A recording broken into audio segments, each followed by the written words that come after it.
And we're here with Jenna Klotz from Chicago, preschool teacher and travel badass. Welcome. Thank you. I'm glad to be here with you all today.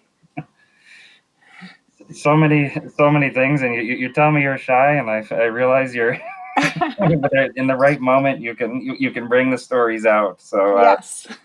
Mauritania, they change the currency, they take a zero off, and you find you've just paid like $50 for a piece of chicken. So let's start Yes. there. Yeah. So that was one big travel mistake I made.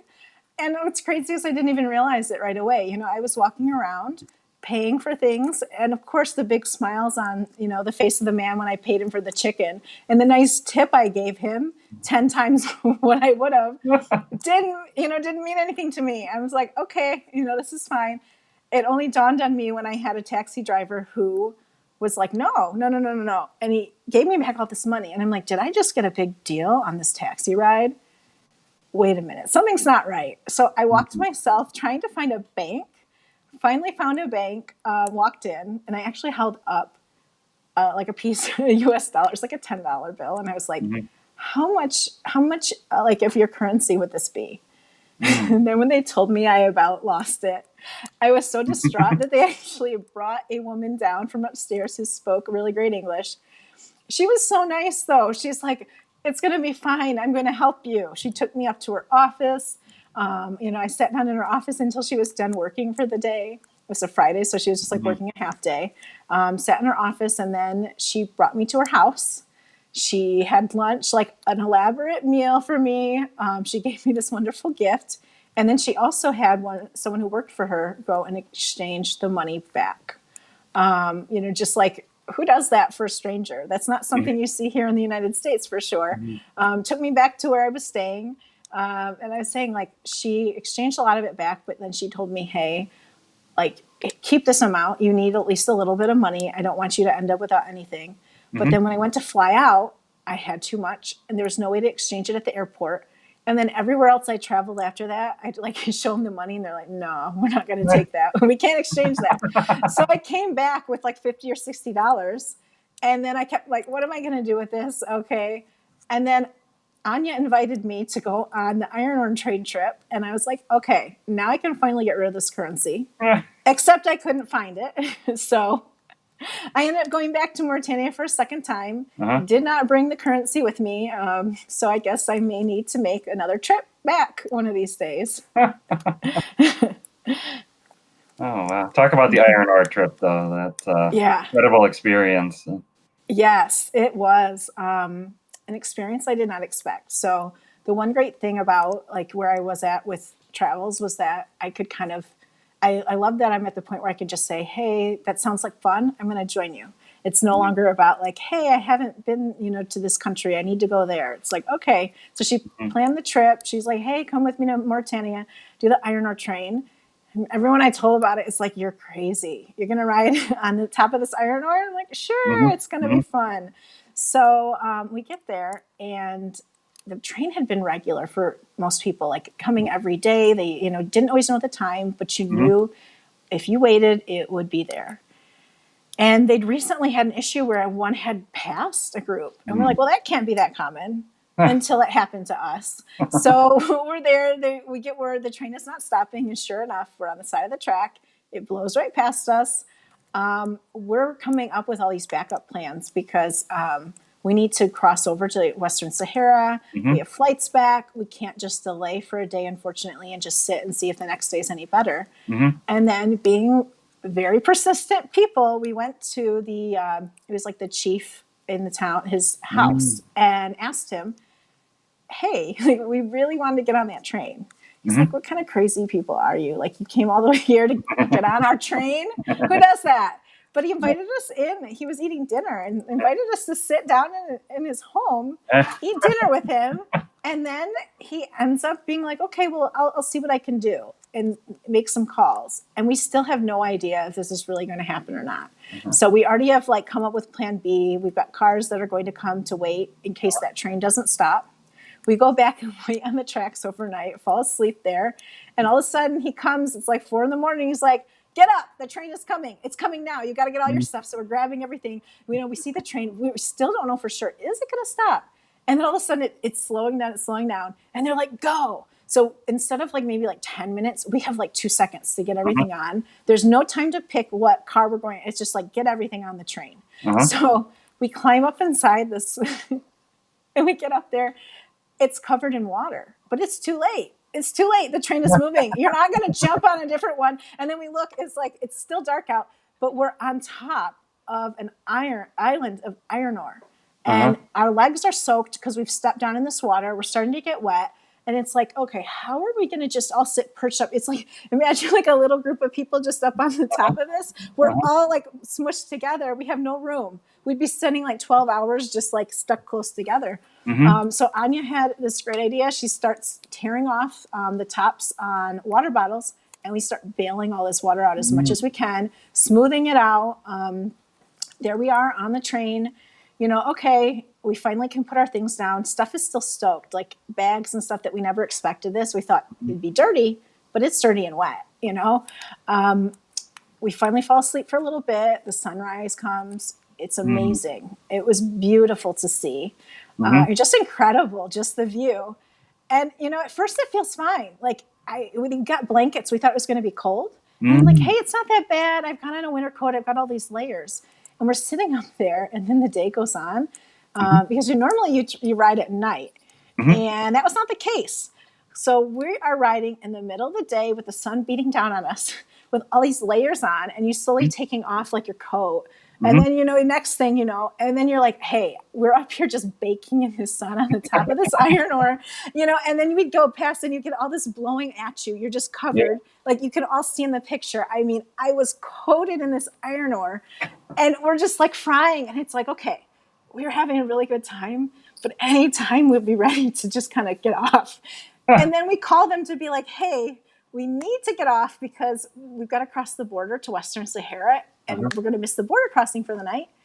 And then they're like, no. So they stopped the train to let us on, but now when it's time to get off, the answer is right now, like, sorry, we can't, no can do. You're going to have to wait all the way to the end. So we're just up there thinking like, oh, and we're watching. We actually had a couple cars waiting to pick us up, and they're actually driving along by the train tracks. They're just like driving along, like waiting. We can see them. Imagining ourselves off this iron ore train, and eventually out of nowhere, we get the call. Our guide, Hadamin, got the call that they were going to stop, so it starts to slow down. We quickly jump off and just jump in a car and race for the border.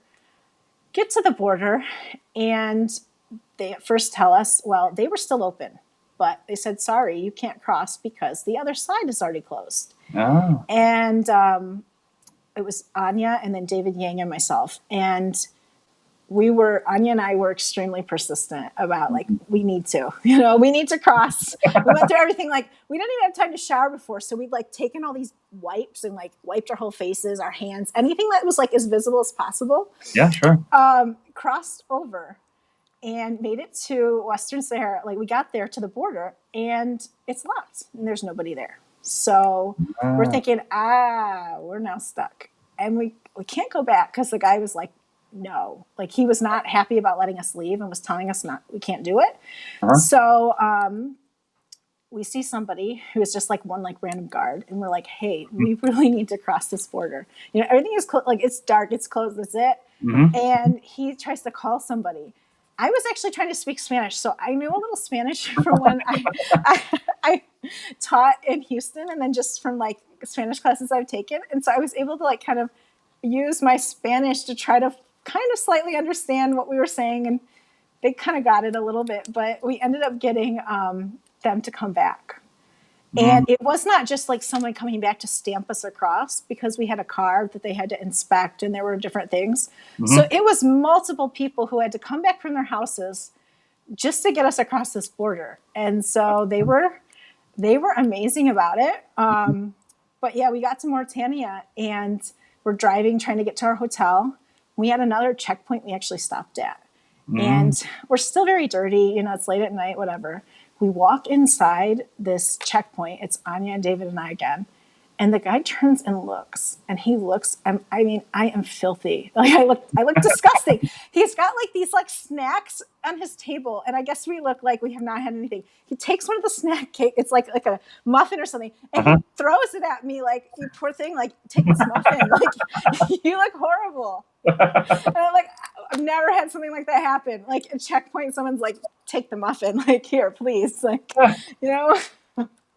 So yeah, it was a unique experience, and we made it to our hotel. Took as many showers. Tried to get like dirt you find just everywhere, iron ore everywhere. So I felt bad. I sent my stuff to the laundry at this hotel, and I was like, at first I'm like, should I try and save this? I mean, this stuff looks horrible. I'm like, well, let's see. I can only imagine. And they charged like nothing. I felt so bad. It was like $2 to wash this coat that looked like something like here. They'd be like, I'm like, no, we can't do that.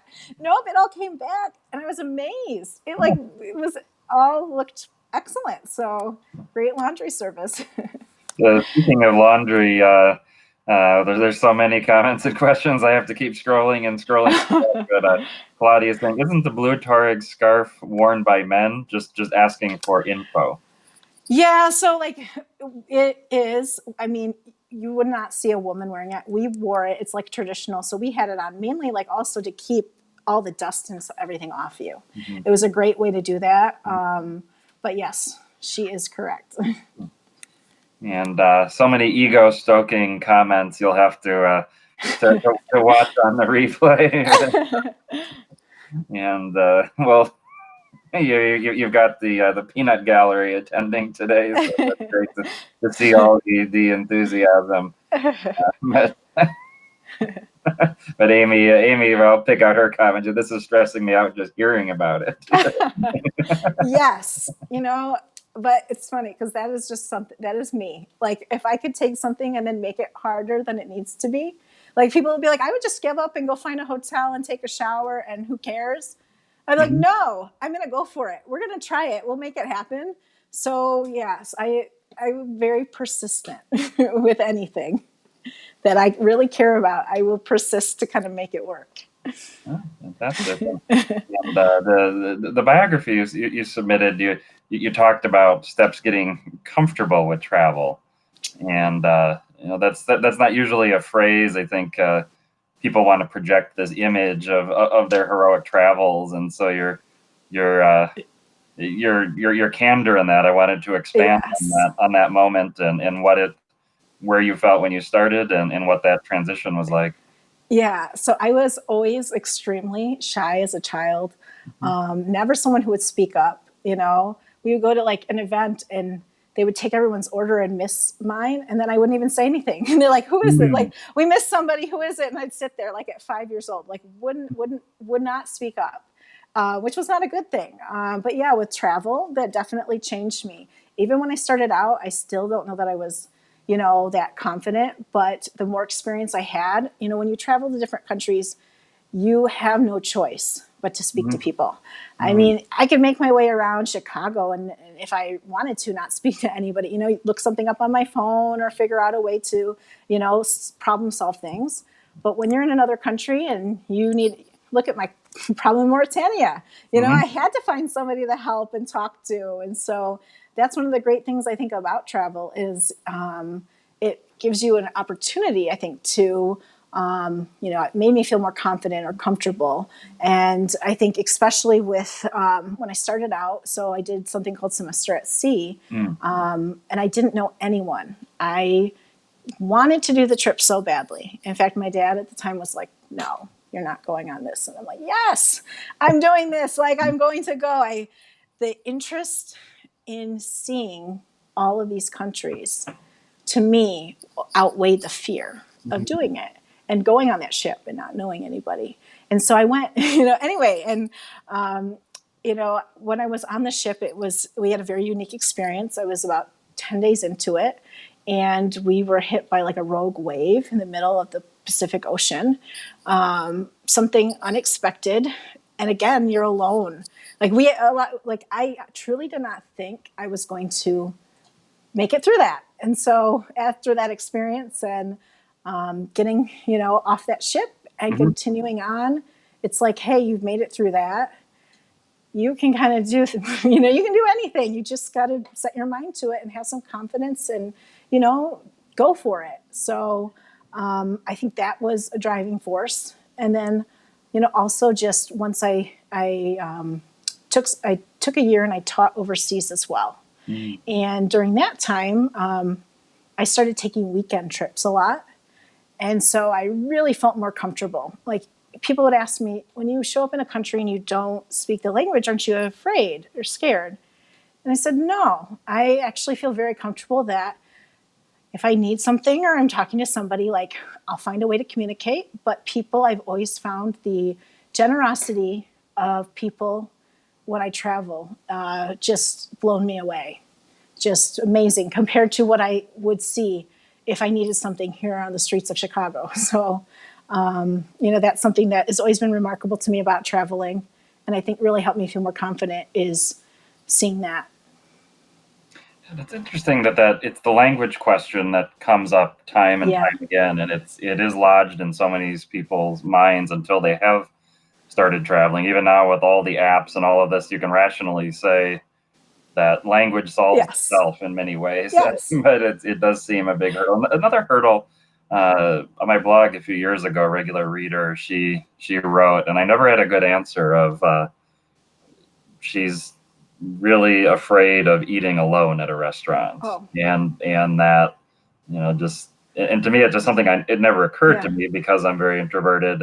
I'd be happy with a book, my paper, whatever, or just watching the world Yes. go by, but I didn't have an answer. Is there a way to Yeah.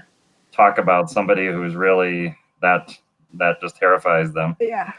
See, and that's something where I would say, we'll do it when you're somewhere where you don't know anybody. They're not going to think anything of it. If you're traveling, Mm-hmm. it's really, to me, it's very natural to be traveling alone.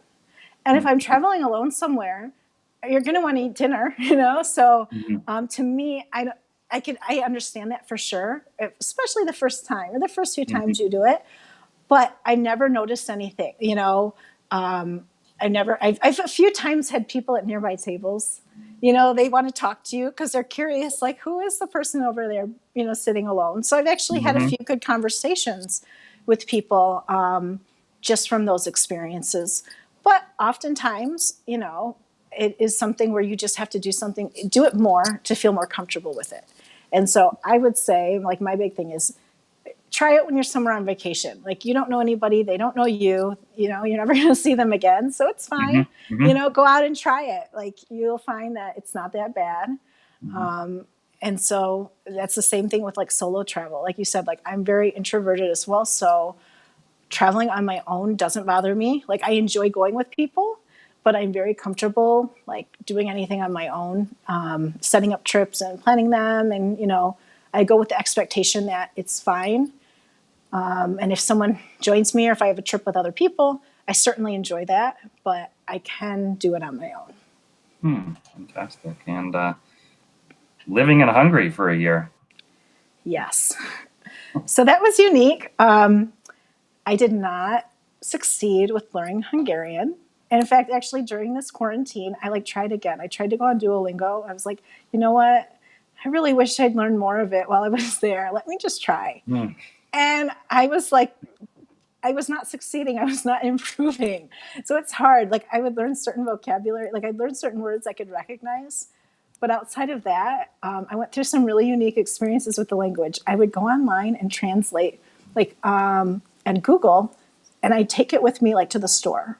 Mm-hmm. So if I needed something, or even like at the swimming pool, I wanted to buy this pass. Mm-hmm. I liked swimming every Mm-hmm. day, and I took them a little note that said, like, please let me buy this pass. And it got to the point where, like, they were just, no, no, like, nem. And I'm like, I don't know, like, why not? And it can't Mm-hmm. explain to me why not. So one thing I did learn with that was like I also learned to handle frustration, I think even better. Like you're out in the grocery store there and you go to check out and like it doesn't work and then they can't explain to you why and it's just that's it. Here, no, your card doesn't work.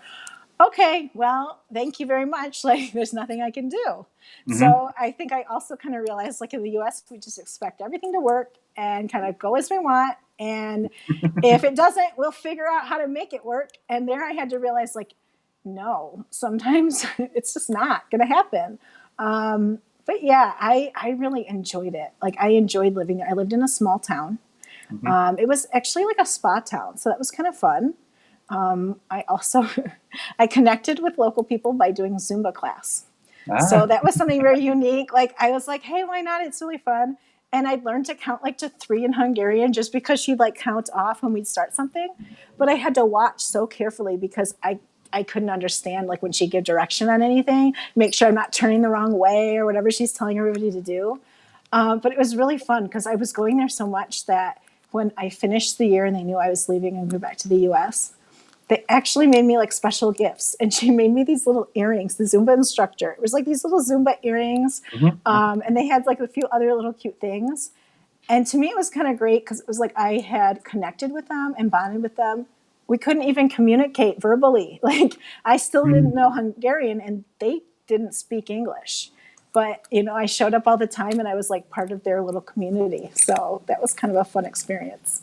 Oh, fantastic. And, public service has gotten such a bad rap in recent times in our country, but that was just the beginning for you. AmeriCorps and then Peace for Yes. America. Talk to those for. Yeah. I feel there's so many people right now that maybe had one plan for the next couple of years, and especially if it involved Yeah. travel, that could be massively disruptive. Yeah. So I would say, yeah, and that's actually something I think that's fantastic if, especially for people who are finishing school right now and they're like, wait a minute, the job market, may not look good. They may not have a lot of options. I came to the idea of doing a year of service actually while I was on semester at sea, when I was traveling in South Africa. And I think it really struck me how visible the disparity was. People's lives, and to me, it was shocking. I came from Michigan, the Midwest, and not that we weren't aware. Not that I didn't grow up being aware of differences in people's backgrounds and lives. I think Mm-hmm. it's a little bit more hidden here. Like, people can feel more, people are more comfortable, I guess, saying like, well, there's out of sight, out of mind. Well, Mm-hmm. there it's extremely visible. Mm-hmm. And it doesn't mean we don't have problems here because we have them. We have people who have a lot of needs. And so when I came back, I had considered doing the Peace Corps, but I was still, again, a little bit concerned about the couple-year commitment. Mm-hmm. So I ended up deciding to do City Year. I found it as an AmeriCorps program, and it was a full year of service. And actually, I told them when I signed up to do the first year, I said, send me wherever you need help the most in the US. So they have different sites. Mm. And then they came back. It was like I ended up in Columbia, South Carolina Okay. for my first year, which I, never been sent down there, but they had a hard time, I guess, recruiting people to go down to serve there. Mm. And so I spent a year down there. And then the second year, I decided at the end of that first year, I wanted to do it again. I wanted to do a second year of service. So I became like a senior corps member, where I was a service leader at a school here in Chicago. So I actually had 2 different experiences with the same program. And we were able to do everything from working with children, like tutoring and mentoring, running after school programs. We did physical service like painting, building benches, working at food banks, like wherever they called, the community needed help. Mm-hmm. We were an organization that we were basically deployed to do service. So we had committed to doing it. It was like, oh, gosh, like I can't even think of how many hours it was in the 10-month program, but we committed to it. So our hours were pretty lengthy each day to make sure we kept up with that commitment. We lived off a stipend. So what that means is you're basically living below the poverty level. We were on food stamps. Like, you're not making any money. You're there to help people. You're just giving you enough to cover like very, very basic expenses, barely able to even cover rent. And then the second year when I did it, I was, like I said, I wanted to come up to Chicago. My family lives, not so far away, so I came up to do the program in Chicago. Mm-hmm. And it was while I was here in Chicago doing the program that I realized that, wanted to go beyond just a service. I wanted to become a teacher and make a difference in that aspect in schools. I noticed the experiences the students that they were having, and I wanted to, give it a shot and give them a great year of education, which all children deserve. And so I applied with Teach for America, and I was sent actually to Houston. So they just, sign you, here you are, you're going to Houston, Texas. So I moved down and did the 2 years down there. And, I was placed in early childhood, which is how I ended up, now I'm teaching preschool. I've always taught either preschool or kindergarten. But the first year teaching down there was the hardest experience I'd ever had. It was very difficult. And I came from a background, like my mom was a teacher. She taught preschool and kindergarten. She was my preschool teacher. So I'd had experience being around kids a lot. I babysat, but it still was very, very challenging. But I found it was very rewarding too. Like I finished the 2-year commitment. Like I certainly became a much better teacher for that. I have a good connection. I had a very good connection with families down there. I was able to go to kids, like they'd invite me to their kids' birthday parties, and it was a great community. But ultimately, after that, I knew I eventually wanted to make my way back up to Chicago, and so that's when I decided I took the year to go teach in Hungary. And I came back the year after that and applied to work here in Chicago, and so, with the exception of taking some time off to travel, I've been teaching either kindergarten or preschool here in Chicago. Wow. What is the preschool experience or school experience like? Columbia, Houston, Yes. Chicago, Hungary. In high school, we had a kid who moved up from Alabama, and he wasn't joking when he said that they were taught to refer to it as the War of Northern Aggression, instead of Civil War. So clearly there's Yes. differences. Yeah, I think now it could be different now, but I do know when I was going through my training. So I joined Teach for America. It was 2009, and when I was going through my training, we did like a summer, like a 6-week. It was almost like a boot camp. We were like thrown in to teach summer school, and they kind of went over that, and they went over the cultural differences because all of us assigned to this summer like boot camp, we were all being placed in the South, and so they kind of just made sure we realized like things may be different in the schools that you see. But like I said, I was in a Head Start center I was assigned to. So it was all preschool, it was all young children. So it was a little bit different of a school setting. I now teach in a preschool through 8th grade setting. So it's much, it's much different. It's much different now. So, but yeah, preschool is not something that many people like anticipate a preschool teacher who travels the world. It does not exactly fit with the idea. Like in my job, I'm extremely cautious, like sometimes overly cautious. Like I, worry about the kids. I'm always constantly making sure like I'm the teacher who's always counting to make sure I've got everybody lined up and no one's lost, and, very cautious on any risks. And then I'll be like, hey, next week I'm going to head to Somalia. You pop into the phone booth and Yeah. put your cape on. Yeah. So it's like two different personas, like the work, and then there I am outside.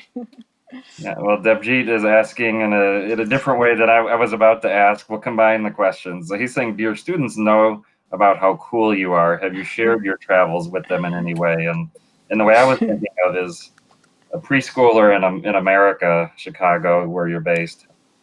How would you explain Mauritania to them? Yeah. So what's funny is I try to pick out things that will be interesting to them to see, because I recognize like I can show them. I'm always the teacher. Like I have the globe in the classroom. I have, in fact, my border on all my borders. It's like international children. Like it's always like there's always this international element to my classroom. But it's also it doesn't mean anything necessarily to them. Like they can look at the globe and you can say I'm going to this spot and point to it, and they don't understand. So they had a lot of interest, like especially with like animals. Like if I could show them animals from different places, that's interesting. Or with the preschool curriculum I use right now, we have different topics that we'll cover for like 6 weeks at a time. And so when I'm covering clothing, I brought all pictures of people from different places around the world to show them different styles of clothing. Or when we learn about architecture, showed them all different kinds of homes, which was really interesting for them. We do trees, so I find trees. So I actually can incorporate it, to kind of expand and show them things around the world. Mm-hmm. But do they fully understand what I've done? No. But I do have parents that I taught kindergarten, before preschool, and I have had parents that come back and talk about things that their children have remembered. Like when I took a trip, like I once took a spring break trip and came back and brought, a couple items to show them.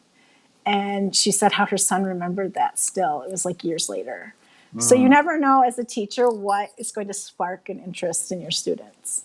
And I don't know if you gave us much hope for those of us that want our friends and family to understand and adore us for our travel achievements. It's about the same thing. It's like if it's not relevant, there's no magic way to get somebody to say how awesome we are if we can get to every country. That is very true.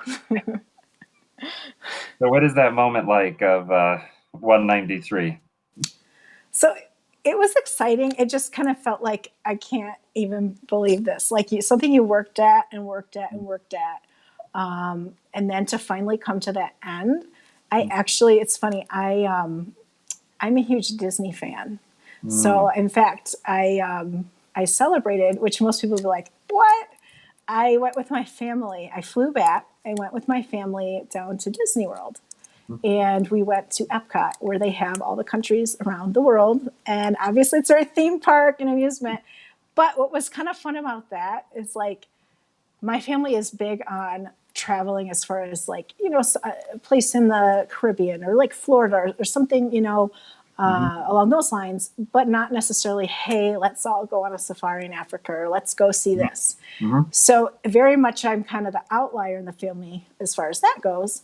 So this was kind of a fun way for them to celebrate with me and just kind of, I don't want to say like a joke, but hey, look, we can go to Italy with you right here. We can go to Morocco because that's something that probably they're never going to do with me. So that just kind of made it, a little fun. And in fact, there was a restaurant we went to.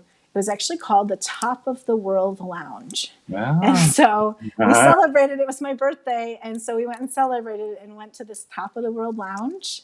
And so that was, So that made it fun, but it still felt like, part of me just felt like, oh, okay, I'm done. It was exciting, but it also felt like something like okay, now I'm moving on to going wherever I choose to, which is kind of fun as well. Just like the trip with Anya to Mauritania, it's like, hey, I would not have probably gone on that if I was still chasing 193. I would have said, hey, I can't do this. I've got to go to Nauru or something. And so when the opportunity came up, it's a great memory. It's something I'll never forget. And I was able to do that, because if we weren't right now in the middle of a pandemic, I'd be able to do a little bit more travel. But yes, so that's kind of like the plan going forth. Yeah, I had 2 years at 191, and I had a similar feeling of family travel. I would plan, but anything else leisure, I'd be like, I just can't. Yes. I can't put the mind space because the opportunity comes for one of the two. It's got to be that, and we'll go. Is it truly? I guess I think I went to Epcot maybe when I was 4 or 5 years old, and is it truly every UN country that's represented? Or? No, it's like 10 countries. So it's like just a few. And in fact, it's not well represented in the sense of the regions of the world. So in that sense, it's not quite exciting. But it's kind of like a little fair of sorts, I guess you would say. People can kind of experience a little piece of the culture, which I think is a little nice considering in the U.S. a lot of people don't make it out of the U.S. Yeah. They don't travel overseas, which I wish was different. I wish more of American citizens did get out and broaden their horizons a bit. So, and they actually staff, or they used to before they closed down, they were staffing the countries with individuals from those countries. Oh, wow. So you actually could go in and speak to someone in Morocco, from Morocco, that came to work there too. So it kind of makes it, get that personal connection a little bit too. fantastic. Yeah, I'm thinking a bit like Shanghai Disney. There's this tiny little corner room where they dump some Star Wars stuff because it's never been popular in China. So I Yeah. went straight for Star Wars, and this is the most disappointing display. It's like they just like tuck 100 countries or so in a corner. Yeah. Yes. No, it is not big there. So this is the really, we're getting to the tough questions now. Adam is Okay. asking, who's your favorite Disney character? Oh boy. That is hard. That is hard. I would say Goofy. There's no reason, just because I think he's funny. So like I like to get pictures with him, if I'm at Disney, which I guess is a big no now, I've heard. Like they're not characters not coming out, like all the distancing and stuff. But yeah, I would say Goofy. In fact, I didn't mention this. I actually did a semester a college program at Disney. Oh, So another fun fact. And anyone who, seeing it behind the yeah, scenes didn't ruin it for you then. it It's did not. because I It feel like did, some companies, when you see them, I mean, not like it's bad, but like it's boring or just yeah. routine, that you lose the magic in a way. No, yeah, that was interesting. I wondered about that. Yeah. It did not actually. Like, I really understood. I felt like they really stuck by their kind of principles and how they wanted things to look or view or make the experience for people coming there. And I Mhm. think that's what I actually like about it the most. It's like, yes, it's like it's a theme park, right? This is not real. But even as an adult, when you go there, it's like they do such a great job of making you feel like you can like escape just a little bit from your everyday experience or your everyday life and just have fun like a kid again. So Yeah, and I enjoy it. I've not been to all the Disney parks. I've been to a few around the world as well as the U.S. yeah, And it seems like it's at least of two countries. It's iconic of the culture as a quintessential American experience, and I suppose as a quintessential Japanese experience for the, the parks there. So give us the yeah, Disney tour. Your favorite yeah. parts, favorite experiences. So it was very unique when I planned it out. I kind of looked at when I was looking at my time off, and I'm like, you know what? I think I can make this happen. And I really had to squeeze things in. For example, even going to when I went to Hong Kong and Shanghai, Mm-hmm. I flew all the way back over to go there, and then I was actually headed to Iran. Mm, So I ended up having to fly via Russia to make my way over, completely out of the way, just to hit up those parks. You know, I actually would say it's hard to say my favorite, but it's probably still Magic Kingdom in Walt Disney World, just because that's what I grew up going to. So it's sure. Yeah. always it just has the memories of the experience. But like you mentioned, I do appreciate when you travel to the theme parks in the other countries how they do make sure to really consider the culture that they are in, Mm-hmm. and adding those different elements kind of makes it like a special experience. So yeah, I would say, I mean, Hong Kong was nice just because it's actually really quiet. I mean, at least up until this pandemic, Disney was just so busy and very crowded. Mm-hmm. And you could go to Hong Kong and it's like, the crowds are much more minimal. You can walk around. So Mm-hmm. that I kind of enjoy about it. Paris, like, that was another one.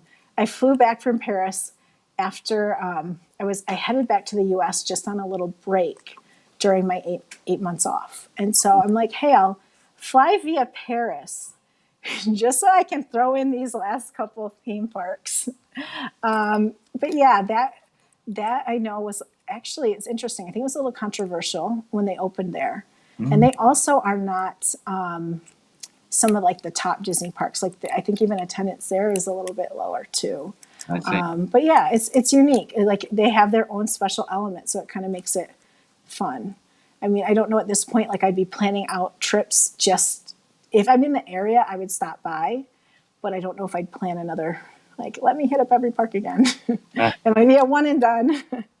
do you visit any of the local amusement parks, or is it Disney or bust? I do, but what's actually interesting is like I'm not that big of a fan of like thrill rides. So Okay. I like Disney, like I said, more for like the theming of it. I get motion sick on the ride. So some of like the amusement parks in countries like I did actually like North Korea. They took me to one. That was Oh kind of yeah. fun. Okay. And I did it. I went to North Korea actually solo. I went right before U.S. citizens were not allowed in. I'd actually been traveling. I was in Africa. Hadn't been paying attention so well to the news. And then all of a sudden I look and they're like, hey, September 1st, you can no longer go. And I was like, I have to do this right now. So I started contacting every single agency to try to book a trip. And they were like, you need to decide right now because that's it. This is the final chance, like, to get in. So I finally found a company. A lot of the companies were like, nope, sorry, we're not taking U.S. citizens anymore. I found one that would take me. And they're like, well, we're sorry, but we can only arrange a solo tour for you. I'm like, okay, well, here we go. So I canceled my flight back. I was supposed to fly back to the U.S. from Africa. I instead flew on to China, made my way and very, just getting that all arranged and set because I didn't have the visa. I didn't get the Chinese visa because this was all last minute. So I had to make sure I could even get into China and do the, without the visa kind of waiver. But then I didn't have any North Korean, obviously, visa to show them. So it all worked out. It ended up, again, being like a little bit stressful. Like there are so many opportunities for things to fall through and not work. And then I ended up in North Korea by myself. And they took me to an amusement park. I had, the 2 guides. And the biggest thing actually that I remember from my experience there was they took me to a kindergarten. They knew I was a teacher, so special experience, which was really fun, to get to go to the school. And then also, like my first day, they took my passport from me and I'm by myself and there's no communication out. And they were like, there's a big problem. And I'm like, what do you mean there's a problem? And he's like, you don't have a Chinese visa. I'm like, okay, it's fine. Don't worry about it. I got in. He's like, no, this is not okay. I'm like panicking, like trying not to hyperventilate. Like I'm going to be stuck here. Like, you got to let me out. This is not good. The relationship with U.S. was so tense at the moment that I'm in my hotel room in North Korea watching them talk about, the U.S. on TV. Like it's like Donald Trump on TV and everything is going. I'm like, I can't, this is not good. This is not good. And I was like, am I gonna get up? Please. I'm like really trying to be like comfortable. I was very uncomfortable the whole time because I was so nervous about it and being alone. And I kept telling him, please call the agency that was like in China. Please call them. They'll tell you it's fine. And they were just like adamant, like, no, we're not going to call them. But they would never give me an answer. It was like when I was like, is everything okay? There was no response. So up until that moment when like they gave the passport back and they were like, here, bye. I'm like, oh, I'm okay. Everything is okay. But yes, it was a unique experience in North Korea. And when I went through the passport control to leave, the guy told me he thought I was the last American tourist there before, that we were not allowed anymore. So I don't know if that was true or not, but he was surprised when he saw the passport. Like, yeah, I just made it in. My first visit, people were asking, I won't even go there. I'll stay out of the politics, but a very different administration. And I said, my concerns were more about the U.S.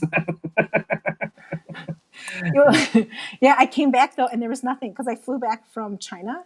And I had been everywhere that summer. Flew back from China. Oh, and then I also had the airline accidentally canceled my flight out of China. For some reason, there was a glitch.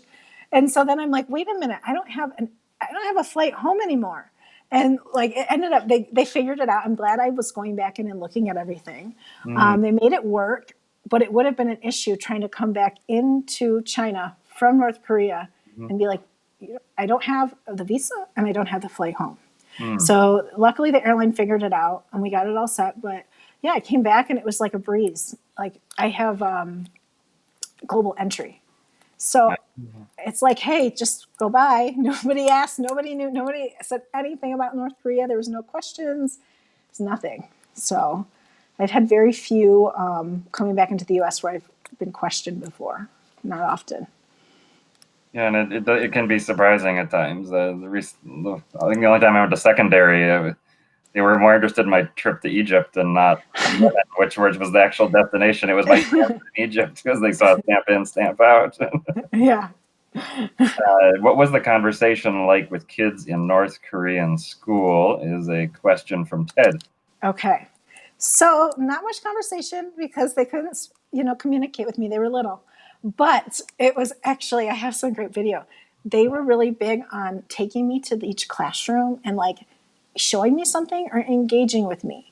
So to be honest, it was a little bit like a performance prepared just for me. It really was. I went to one classroom and the kids stood up and sang songs and everything. They took me to another one, and it was great because they wanted me to ask a question that was translated and then have the students answer. So that was kind of fun. The kids were asking questions, and then I got to their like kind of gym or play area, and they were playing music, and they were like dancing around in a circle.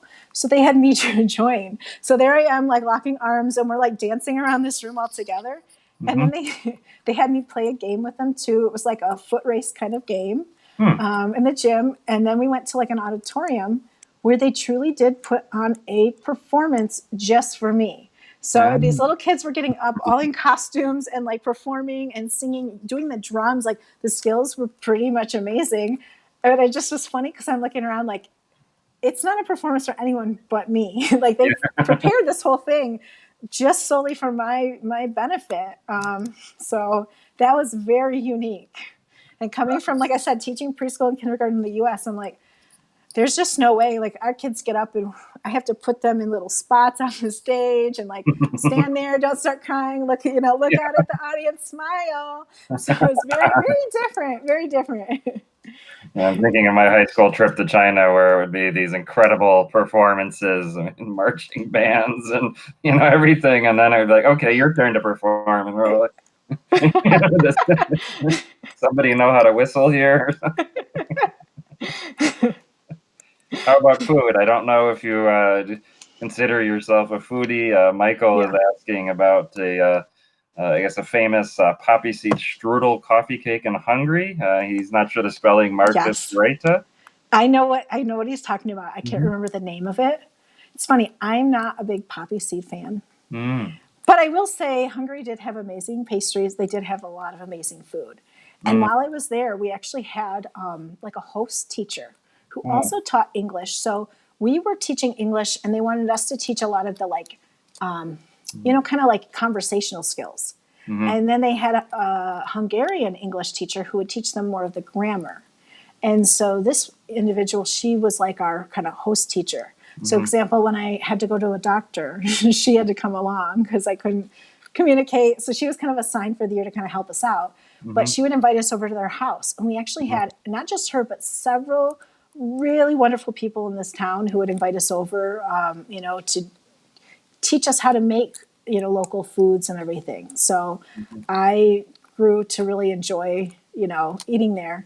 And then actually at the school, they allowed us to eat their school lunch for free, which over time I was like, I can't, like it was a lot. It was enough. They would give you enough food for like more than a whole day, with these lunch boxes. It was a very unique system. You drop off this lunch box, and then I just passed by at some point, pick it up. Because our hours we worked there were like, you go in and teach for an hour or two, and then you had hours off, and maybe one day you taught 2 hours, and the next day you were there several more. So it was not like the typical like U.S. system where you go to work, you're there the full day. We had a little bit more freedom. I'm hearing people. That's your travel interest, I think, right? Yes. It relates back to people each time. Yeah. Are there scenery spots? I remember listening to your Counting Countries interview, and you highlighted a spot in Gabon that really felt off the map, and it's a destination that I didn't do enough justice researching. But a lot of the options were so expensive. I did go overland and then departed by water to Equatorial Guinea, but I didn't visit any of the parks. Yeah, and actually, this was like I'm trying to think of the name. I can't, it slipped my mind right now of where this beach was, but we took a little boat over there, and it was just something like I was looking like you looking for something. What could I do? Sometimes it's really hard, particularly in places where there's not a lot of tourism, when you're trying to find or set up to do something, and it's like, oh yeah, we can set up this tour for you. It's like $1,000 for like 2 days. You're like, oh boy. Or it's like the expat group the first Friday of every month. That's the only time they go somewhere. Yes. So sometimes it can be really challenging, and you're like looking to see, what else, can I set up? And so I remember just looking and saying, okay, let me try this. Mm-hmm. And yeah, getting on this beach and it's like walking along and you really felt extremely, extremely, isolated. But I Mm-hmm. would say no more different than like my experiences, down in the South Pacific, where, you're in a country like Nauru. I was there for 5 nights, Yeah. just hanging out it was based on flight scheduling, not that I had 5 days worth of things to do. But I stayed in a really You can go unique. counterclockwise, clockwise. You know what? I spent so much time on that South Pacific itinerary. I was about to pull my hair out. And then I found this company that was like, we can set up these itineraries for you. I'm like, oh, okay. So I send the information to them and I'm like, good, it's off my hands now. They'll get back to me. And then they got back to me and they're like, no, there's just no way to make it work. And I'm like, yes, there is. There has to be. Because I had a trip in Pakistan that I had a date specific I had to be there for. Mhm. I'm like, I can't, there's just, I have to set it up. And then I couldn't leave. I was teaching, so I could not leave my school, before a certain date. I was like, I'm committed to this. So trying to set up within those parameters. And so I took every single flight in all the countries that I needed to hit in the South Pacific. And then I took all of the connections they had and then I literally put them all out. Mhm. I took a certain week, I just plugged them in, and then I highlighted the lowest cost connection. I was Mhm. trying to see how I can make it, cost the least. Mhm. And there was a one connection that was like $900. There was just no getting around it. I had no option. I was like, that's it. But I made it all fit. But I went into it knowing how flights are down there, that Okay. just because it all fit does not mean it's all going to work. Mm. And so I kind of had to go into that telling myself, like, if you Mhm. miss a country down here, like it's that is it. You're going to have to figure something out. And in fact, I almost missed Vanuatu Uh-huh. because I was in Fiji, like transiting, ready to head there. And I go to check in for my flight, and the screen, it says suspended. And I'm like, what? Suspended? What do you mean? Delayed? What is that? And they're really friendly. Actually, I'd say Fiji Airways was the friendliest airline I encountered in the world. They were Mhm. always pleasant, always like, helpful. So there's a guy standing there, and I'm like, hey, my flight. And he's like, oh, I'm sorry.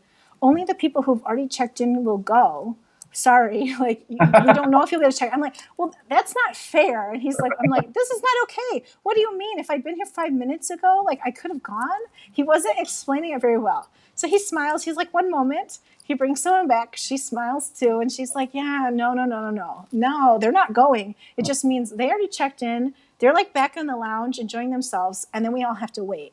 So I had to stand out in front, like just waiting to see what would happen. And then ultimately they came back and they're like, no, it's canceled. Ah. Canceled. And I'm like, I could not I had to figure out how to get the flights to fit again and to work.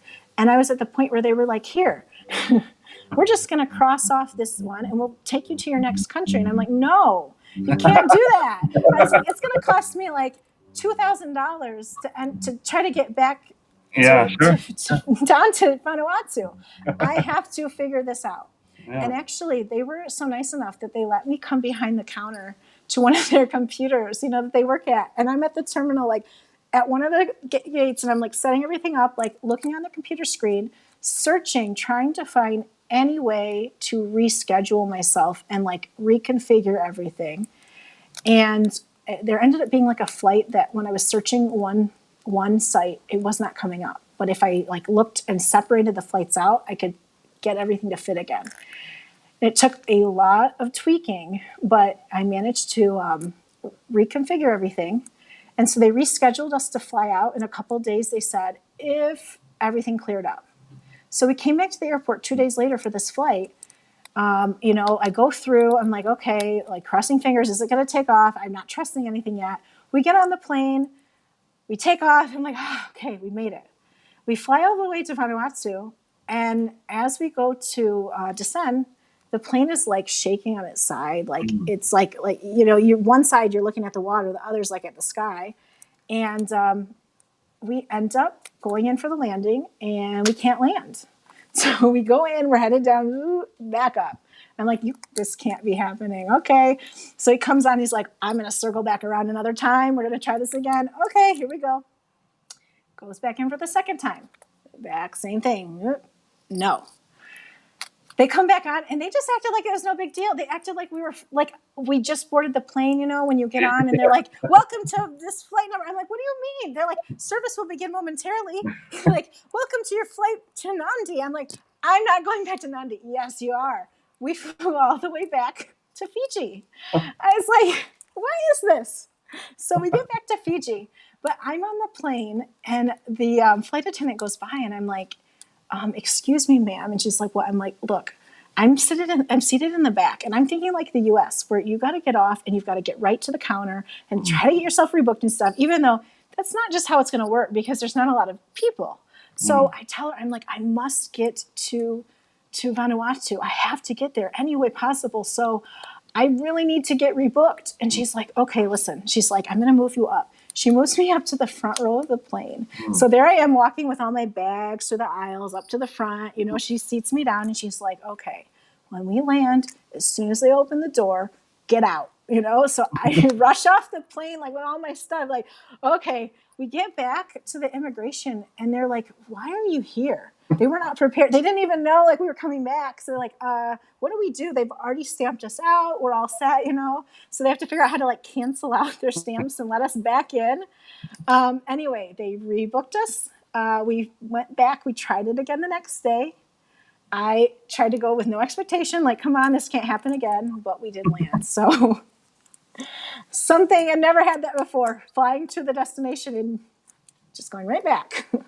And they couldn't land because of weather? So they said it was too windy. But what got me was that other planes had landed. So that's where I was at the point where I'm like, do I try to fly to Australia and then to Vanuatu? Like, what do I do? Yeah. These are not trivial distances. I mean, No, it was very, when I was looking at it, it was like these calculations. I was having to really calculate out like, what risk do I have here? What is my like best payoff? Whatever choice do I make here, like what's the best option? And ultimately, like I said, it ended up still like smooth. Everything worked out to a T. Like everything got delayed a little bit. Like I was supposed to spend a few extra days in Australia before flying to go to Pakistan, and that all got cut short. So, I was able to make up the time a little bit on that part. But yeah.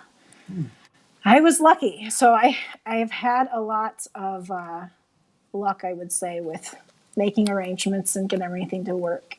I think you said persistent, and if you can make it difficult, you will. Yes. Oh, yeah. Nothing is easy with me. It is not. I will take the easiest thing. I will make it hard. I think all of us that have had those big South Pacific trips have had every moment of tension all the way up. Which one? I mean, I wouldn't take those local flights. Yeah. Side countries at times, just because it's like that's the one that's going to be stuck for a week. Yes. Yeah. And that's what I thought about Nauru. I'm like, okay, 5 nights here. I'm like, if this plane doesn't leave, when I was the first person at the airport to get on that flight out. I was there. I was ready. They were not open. And I'm like, I'm just sitting here with my bags. Like, please don't leave. And then the president of Nauru, he was on my flight. I'm like, oh, look at, here he is. Yeah. I'm like, he's ready to go too. I think we're all ready to go. Yeah. Thank you for joining us today, Yes. Jenna. What a great time. Thank you.